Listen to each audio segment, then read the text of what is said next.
नमस्कार आप सभी को। मैं हूं डॉक्टर मीनू पांडे और आप सभी का आर्नी सावन महोत्सव में हार्दिक स्वागत करती हूं। और आज हमारे स्टूडियो में आमंत्रित अतिथि हैं सुनंदा तिवारी जी। सुनंदा तिवारी जी ओमान से हैं। सुनंदा जी, आपका बहुत बहुत स्वागत है इस कार्यक्रम में। सुनंदा धन्यवाद। जी, सुनंदा जी आज हमसे मुखातिब हैं और आज आप नागेश्वर ज्योतिर्लिंग के बारे में हमें विस्तृत जानकारी देंगी। लेकिन उसके पहले मैं आप सभी के सामने सुनंदा जी का परिचय करवाना चाहूंगी। सुनंदा जी मस्कट ओमान में निवासरत हैं और आप इंडियन स्कूल बॉशर में हिंदी की विभागाध्यक्ष हैं। आपकी पुस्तक पल्लवी काव्य संग्रह प्रकाशित हो चुकी है और आपको बहुत सारे सम्मानों से सम्मानित किया जा चुका है। समर्थ हिंदी शिक्षक सम्मान शिक्षा के क्षेत्र में, कल्पना चावला मेमोरियल अवार्ड और महादेवी वर्मा नारी रत्न सम्मान से आप सम्मानित हैं।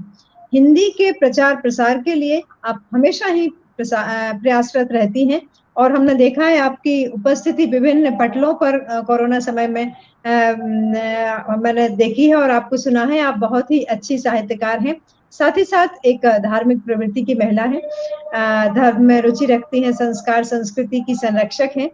तो आज हम बात कर रहे हैं सुनंदा तिवारी जी से। फिर से आपका बहुत बहुत स्वागत है सुनंदा जी। और अब हम आरंभ करते हैं हमारा जो ये आज का कार्यक्रम का पहला क्वेश्चन है। सावन के महीने का क्या महत्व है? जैसे कि हम जानते हैं कि चारों तरफ इतनी हरियाली छाई हुई है और हर किसी का मन जो है महादेव की भक्ति में रमा हुआ है। तो आप सावन के महीने के ऊपर थोड़ा सा प्रकाश डालिए, क्या इसका महत्व है? जी, बिल्कुल। सबसे पहले तो मैं आपको बहुत-बहुत धन्यवाद देना चाहूँगी मीनू जी। आप बहुत ही अच्छा काम कर रही हैं, क्योंकि इससे जो हमारी आने वाली पीढ़ी है, वो भी बहुत कुछ सीख रही है।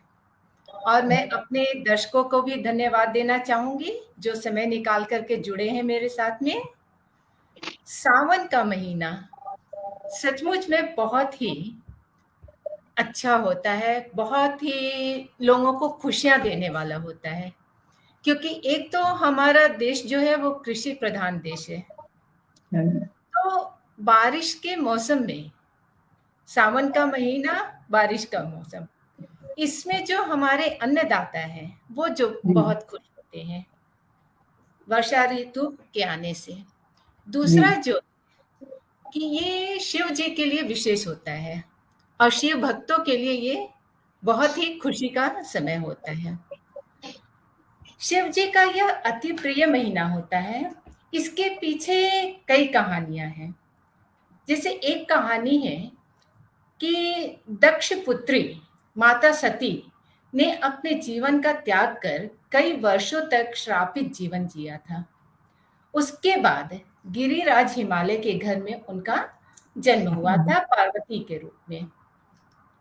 पार्वती जी ने भगवान शिव को पति के रूप में दोबारा पाने के लिए कठोर तप किया था, जिससे प्रसन्न होकर के शिव जी ने उनकी मनोकामना पूर्ण की और अपनी पत्नी से पुनः मिलाप के कारण भगवान शिव का भी यह महीना बहुत ही पसंदीदा महीना है, क्योंकि जो उनकी खोई हुई पत्नी थी वह जी उन्हें दोबारा मिल गई। जी दूसरी एक जो कथा है उसके अनुसार इसी माह में समुद्र मंथन भी हुआ था और जी समुद्र मंथन में जो विष निकला था उसे ग्रहण करने वाले भगवान शिव ही थे। उन्होंने पूरी सृष्टि को इस विष से बचा करके स्वयं उसे अपने कंठ में रोक रखा था, जिस कारण से उनका नाम नीलकंठ भी पड़ा था। सृष्टि को इस विष से बचाने पर देवताओं ने उन पर जल डाला था और इसी कारण शिव अभिषेक में जब हम शिव जी का अभिषेक करते हैं तो जल का भी विशेष स्थान है, विशेष महत्व होता है। इस महीने में लोग कांवड़ भी लेकर के जाते हैं।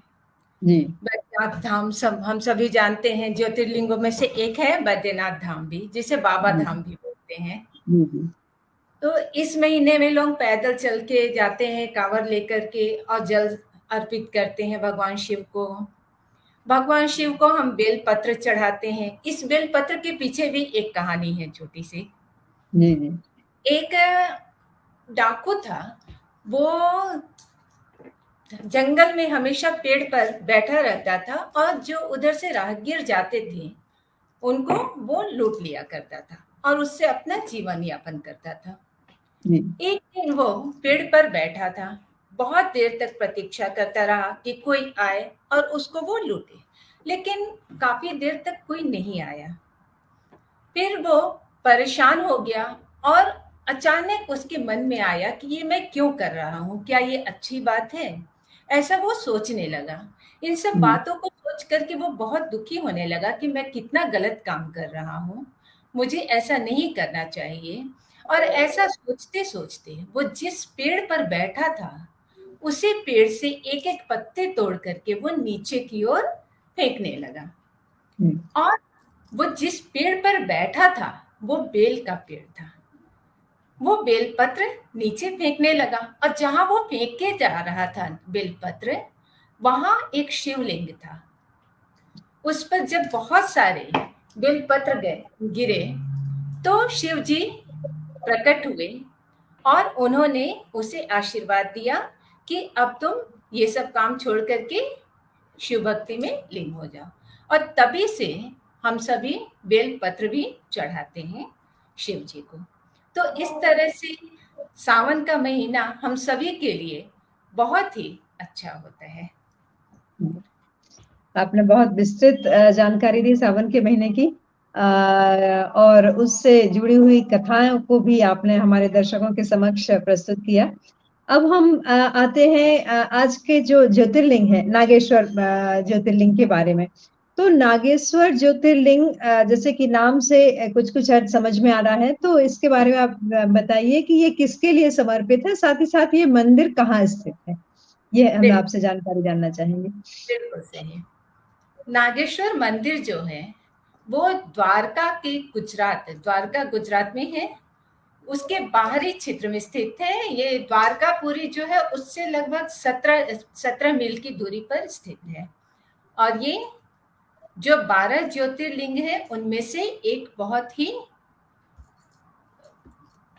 एक ऐसा ज्योतिर्लिंग है जिसकी मान्यता बहुत अधिक है। जी जी हिंदी हिंदी जो हिंदू धर्म है उसके अनुसार नागेश्वर मतलब नागों का ईश्वर होता है। जी जो है वो विष से बचाव का भी सांकेतिक है। जी। और क्योंकि नाम जैसे है इन ज्योतिर्लिंग का नागेश्वर, तो इनके दर्शन का, क्योंकि हर ज्योतिर्लिंग का कुछ ना कुछ महत्व है, अभी तक हम जैसे चर्चा करते आ रहे हैं और ऐसे भी हम जब हम पढ़ते रहते हैं अलग अलग हमारे धार्मिक ग्रंथों में, तो इन ज्योतिर्लिंग का भी कुछ विशेष महत्व है। और उस विशेष महत्व पर आप प्रकाश डालिए कि इस ज्योतिर्लिंग का क्या विशेष महत्व है, कैसी मान्यता आपकी होती है, किस परेशानी में आप जाते हैं, किस परेशानी से आपको जो है निजात मिलती है, ये सब हम हमारे दर्शक आपसे जानना चाह रहे हैं। इस ज्योतिर्लिंग के दर्शन से बताया गया है कि जो भी हमारे कष्ट हैं वो दूर हो जाते हैं। अगर जी किसी के मन में कोई इच्छा है कुछ पाने की या किसी तरह का कष्ट है तो हम जा करके वहाँ ईश्वर की पूजा करते हैं, शिव जी की पूजा करते हैं, मन्नत मानते हैं तो हमारी मन्नत अवश्य पूरी होती है। और जी इसका महात्म्य ये है कि अगर इसकी कथा हम सुनते हैं तो जी हमें सारे पापों से छुटकारा मिल जाता है और जी जी सुख की प्राप्ति होती है। जी ये भी बताया गया है कि जो भगवान शिव के ज्योतिर्लिंग का दर्शन करता है उसे जी परम पवित्र दिव्य धाम को वो प्राप्त करता है। जी जी तो इस तरह से जी ज्योति जी नागेश्वर ज्योतिर्लिंग की बहुत बड़ी महिमा है। और मैं तो स्वयं वहां गई हूँ क्योंकि मैं जी गुजरात में बहुत करीब 15 साल तक रही हूँ। जी जी तो जी गुजरात भ्रमण बहुत ही अच्छी तरह से की हूँ। जी तो जी ज्योतिर्लिंग जा करके वहां पूजा करके मन को बहुत ही शांति मिलती है, अच्छा जी लगता है। जी, क्योंकि आप वहाँ गई हैं तो हम आपसे जानना चाहेंगे कि वहाँ पर पहुँचने की जो भी सुविधाएं हैं, आजकल तो बहुत सारी सुविधाएं उपलब्ध हैं, फिर भी जी हम आपसे जानना चाहेंगे कि कौन-कौन से ऐसे मार्ग हैं या एयरपोर्ट जो है जिसके थ्रू जाया जा सकता है, क्योंकि आपको इस कार्यक्रम को पूरा विदेशी दर्शक जो है वो भी देख रहे हैं और जी भारत में तो देख ही रहे हैं। तो जी। वो जानकारी हम चाहेंगे कि कौन सा एयरपोर्ट है, कौन सा रेलवे स्टेशन, बस सुविधा, कैसे हम मतलब वहां तक पहुंच पहुंच सकते हैं? वहां तक जाने के लिए एयरपोर्ट जो है वो तो जामनगर का एयरपोर्ट है। जी जी। और जामनगर से आप बस के द्वारा या कार के द्वारा जा सकते हैं वहां। जी जी या जी। रेलवे स्टेशन भी है वहां। जी रेलवे स्टेशन रेलवे स्टेशन है जामनगर से जो रेल जाती है जी। वो जी द्वारका या ओखा तक जाती है। और जी वहां से 15-17 किलोमीटर की दूरी पर वो मंदिर है। तो जी। आप जी आसानी से पहुंच सकते हैं। आप जी। सीधा जामनगर से बस के द्वारा भी जा सकते हैं। बस हम्म।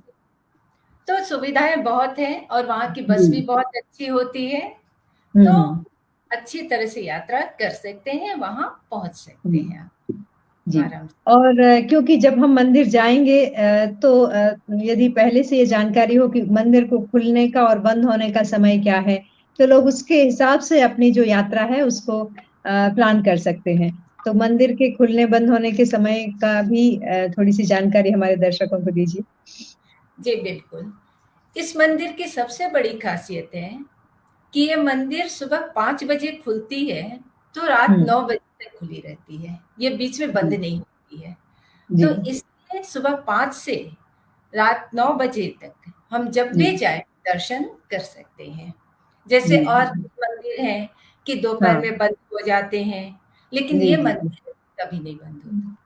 जी ये जी जी। खुली रहती है, तो हम जब भी जाएँ दर्शन कर सकते हैं। जी जी। अभी आपने जैसे कहा कि आप यहाँ गुजरात में काफी समय तक रही हैं और नागेश्वर धाम जो है वो भी गुजरात गुजरात में ही स्थित है।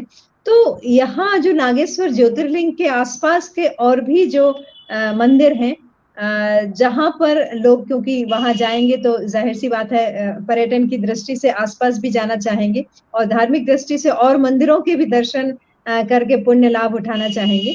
तो उन मंदिरों की, उन स्थलों की भी हम आपसे जानकारी चाहेंगे कि आसपास के जो भी ऐसे मंदिर हैं जहां पर जाया जा सके, ऐसे देवी देवता हैं जहां पर जाया जा सके, उनकी भी आप जानकारी साझा कीजिए। जी, बिल्कुल। ज्योतिर्लिंग का तो दर्शन हम करेंगे ही, उसके साथ ही द्वारकापुरी, कृष्ण जी की नगरी, जी जो वहाँ सबसे बड़ा मंदिर है। जी वहाँ तो सभी को अवश्य जाना चाहिए। जी बहुत ही खूबसूरत और शानदार मंदिर बना हुआ है।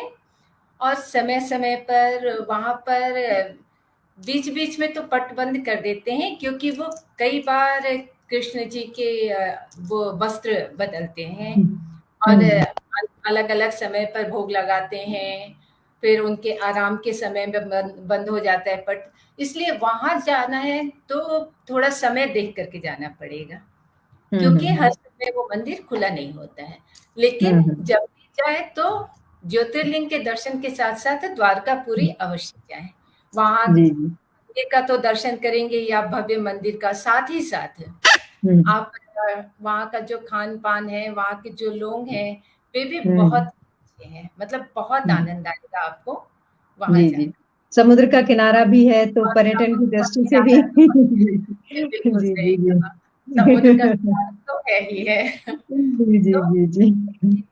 एक साथ 2 काम हो जाएगा आपका।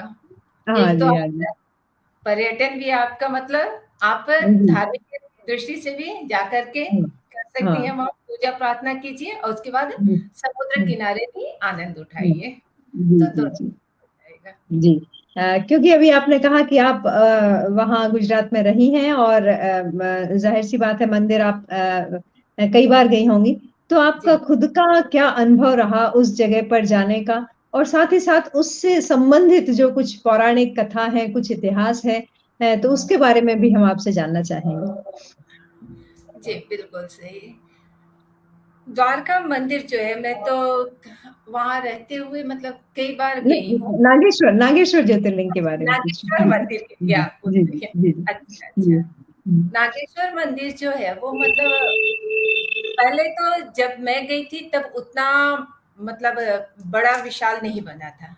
तब वो हम्म छोटा-सा मंदिर था। हम्म हम्म अभी हम्म बहुत ही सुंदर बना दिया है। अभी जैसे कि मैं और लोगों से सुनती हूँ, क्योंकि हम्म मुझे गुजरात छोड़े काफ़ी साल हो गए, करीब 8-10 साल हो गए हैं मुझे गुजरात छोड़े हुए।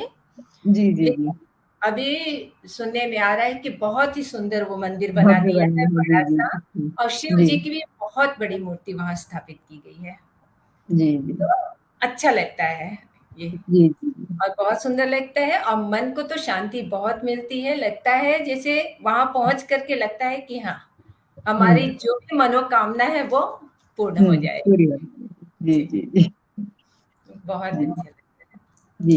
इससे संबंधित कोई पौराणिक कथा यदि आप सुनाना चाहें तो अवश्य सुनाएं। जी, बिल्कुल। इससे संबंधित एक कथा है कि जी एक सुप्रिय नामक के एक व्यक्ति थे। वो जी भगवान शिव के बहुत बड़े भक्त थे। जी हमेशा वो उनकी आराधना, पूजा करते रहते थे। उनकी भक्ति में लीन रहते थे। जो कुछ भी काम वो करते थे, वो शिव जी को ही अर्पित होता अर्पण था। करें। जी उसे उनकी शिव भक्ति को देख करके वहीं पर दारूक नाम का एक राक्षस था। वो बहुत क्रोधित होता था उनकी शिव भक्ति से। हम्म वो जब भी पूजा करते थे, उनकी पूजा में वो विघ्न डालने की कोशिश करता था, जी और चाहता था कि वो पूजा न करें। एक हम्म बार सुप्रिय जो थे, वो नौका पर सवार होकर के कहीं जा रहे थे। हम्म दारुक राक्षस को ये बात पता लगी। हम्म उसने नौका पर आक्रमण करके और उस पे हम्म सवार सभी लोगों को उसने हम्म, कैद किया। जी कैद करके ले जा करके वो जेल में डाल दिया उसे, उनको और जितने यात्री थे सभी। हम्म ये सुप्रिय जो थे, वो वहां जाकर के जेल में बंद होकर के भी उन्होंने शिव भक्ति नहीं छोड़ी। वो शिव भक्ति करते रहे। वहां भी बंद रहने के पश्चात भी वो हर समय शिव जी की पूजा अर्चना में लगे रहते थे, जी और अपने तो करते ही थे वो पूजा अर्चना, अपने साथ साथ बाकी भी जो बंदी थे वहां, हम्म उनको भी वो ये सिखाते थे। उनको भी ये वो हम्म बताते थे कि शिव जी की हम्म आराधना कीजिए, तो हम्म, उससे आपको सुख मिलेगा, शांति मिलेगी। जी जब ये बात दारुक राक्षस को पता लगी, तो उसे हम्म बहुत क्रोध आया, और वो आया, आकर के उसने बोला कि तुम ये क्या कर रहे हो? तुम्हारी इतनी हिम्मत है कि तुम मेरे यहाँ रह करके भी और तुम शिव की भक्ति कर रहे हो, सो हम्म मैं तुम्हें नहीं छोड़ूंगा। वो ऐसे चीख रहा था, और जो सुप्रिय थे, वो अपने शिव भक्ति में लीन थे, समाधि में बैठे हुए थे। वो दारू की बातों का कोई जवाब नहीं दे रहे थे। जब उन्होंने कोई जवाब नहीं दिया, तब राक्षस जो था दारुक, उसे बहुत क्रोध आया, और उसने सभी को मारने के लिए आदेश दिया कि इन सभी हम्म बंदियों को मार दिया जाए।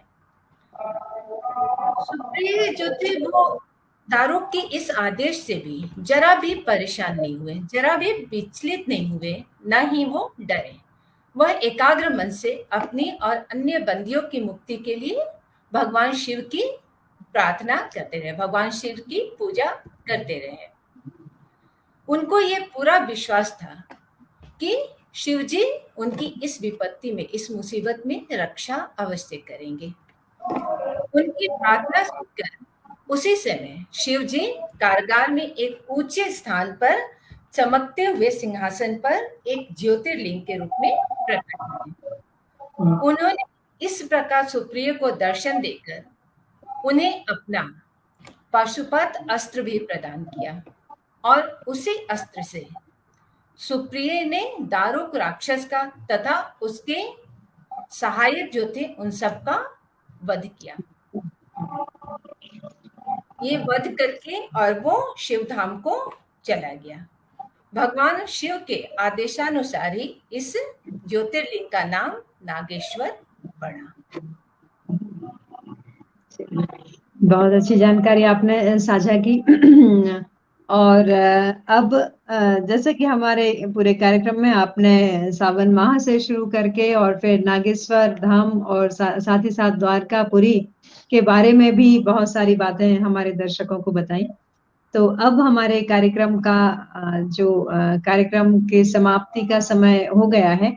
यदि आप कुछ और अपनी भावनाएं जो है वो प्रकट करना चाहें शब्दों के रूप में, कविता के रूप में, या फिर आपका कुछ संदेश देना चाहें, तो उसके बाद में फिर हम द्वादश ज्योतिर्लिंग की स्तुति करेंगे। या आपने कोई रचना यदि आप हमारे दर्शकों को सुनाना चाहें, जैसा आपकी इच्छा हो, तो आपका स्वागत है। जी, अभी रचना वगैरह तो मैंने कुछ खास नहीं किया एक्चुअली। अभी बहुत व्यस्तता चल रही है, इसलिए काफी समय से मैं जी जी इसे पटल पर भी नहीं आ पा रही हूँ, थोड़ी व्यस्तता जी चल जी रही जी जी है। लेकिन मैं अपने सभी दर्शकों से भी कहूंगी, और मेरा स्वयं का अनुभव है जी जी कि ईश्वर के शरण में इंसान को सबसे अधिक शांति मिलती है। जी हम दिन भर कामकाज करते रहते हैं, समाज में, दुनिया में हर तरह के लोग हैं। कई बार हमारा मन बहुत अशांत होता है, हम बहुत परेशानी महसूस करते हैं। लेकिन ऐसे में घबराने के बजाय अगर हम शांत मन से 2 मिनट भी ईश्वर को याद करते हैं, तो हमारे सारे कष्ट भूल जाते हैं। हमें जो भी कठिनाई है, जो भी जीवन में कठिनाई है हमारे, उसमें मार्गदर्शन मिलता है हमें, और अच्छे कार्य करने की प्रेरणा भी मिलती है। इसलिए हमें हमेशा ईश्वर की भक्ति में, मैं ये नहीं कहती हूँ कि भक्ति में आप घर, परिवार और समाज को भूल जाओ, लेकिन घर, परिवार, समाज में रहते हुए भी अगर 2 मिनट हम ईश्वर की भक्ति सच्चे मन से कर लेते हैं, तो उससे बड़ी कोई बात नहीं है। सही बात। इसी बात पर मुझे याद आ गया वो नारद जी की कथा। आपने शायद, ये सावन से तो जुड़ी हुई कथा नहीं है, लेकिन आप लोगों ने सुना भी होगा कि एक बार नारद जी ने विष्णु जी से पूछा था कि आपका सबसे प्रिय कौन है। और विष्णु जी ने कहा कि धरती पर रहने वाला एक किसान है। तो नारद जी को बहुत दुख हुआ, बहुत बुरा लगा। वो सोचे कि मैं तो दिन भर ईश्वर को याद करता हूँ, विष्णु जी को याद करता हूँ, और फिर भी उन्होंने एक किसान को कैसे अपना परम भक्त मान लिया मुझे छोड़ करके। तो विष्णु जी ने कहा कि जाकर तुम ही पता लगा लो कि क्यों ऐसा मैं कर रहा हूँ। तो नारद जी बोले कि ठीक है, मैं जाता हूँ।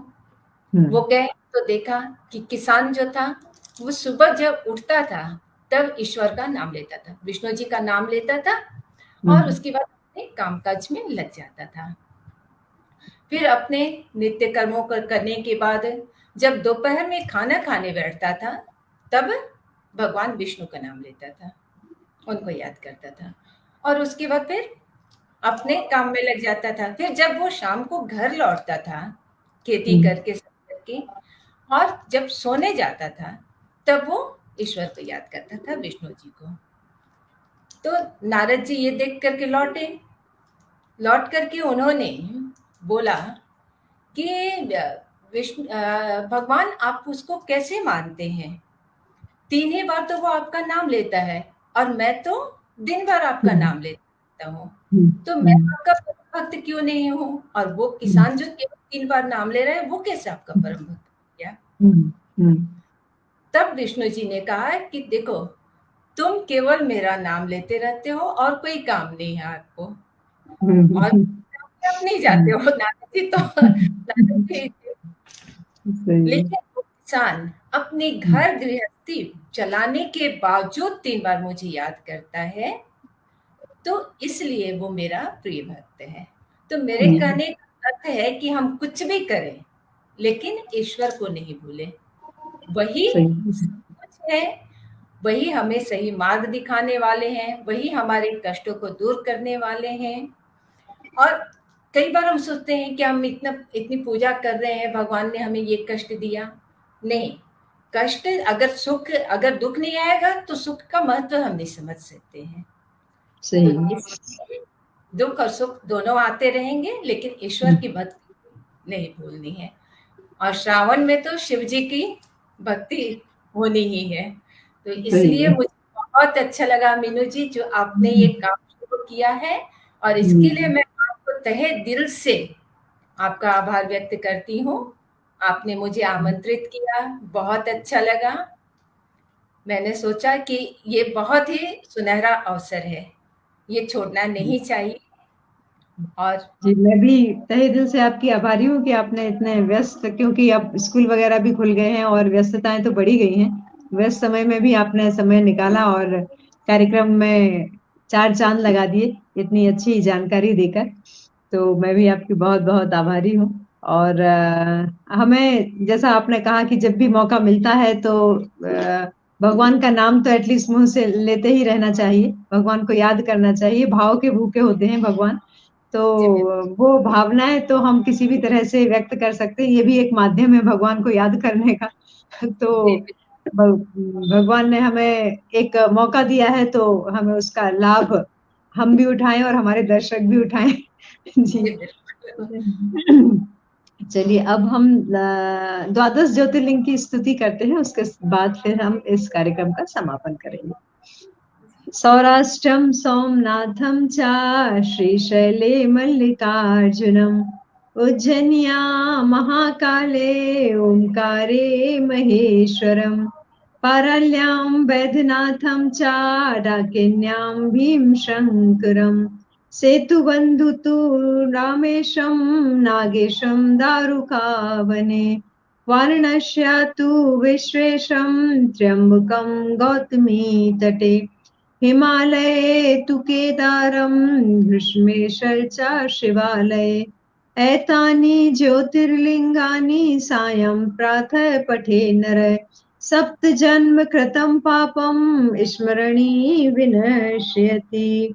इति द्वादश ज्योतिर्लिंग स्तुति संपूर्णम। तो बहुत बहुत शुक्रिया आपका सुनंदा तिवारी जी, कार्यक्रम में शामिल होने के लिए, और साथ ही साथ हम सभी को जो आज के ज्योतिर्लिंग नागेश्वर ज्योतिर्लिंग थे उनके बारे में विस्तृत जानकारी देने को। और भगवान भोलेनाथ संपूर्ण जग का कल्याण करें, सब पर कृपा बनी रहे। ओम नमः शिवाय। ओम नमः शिवाय। ओम नमः शिवाय। जी,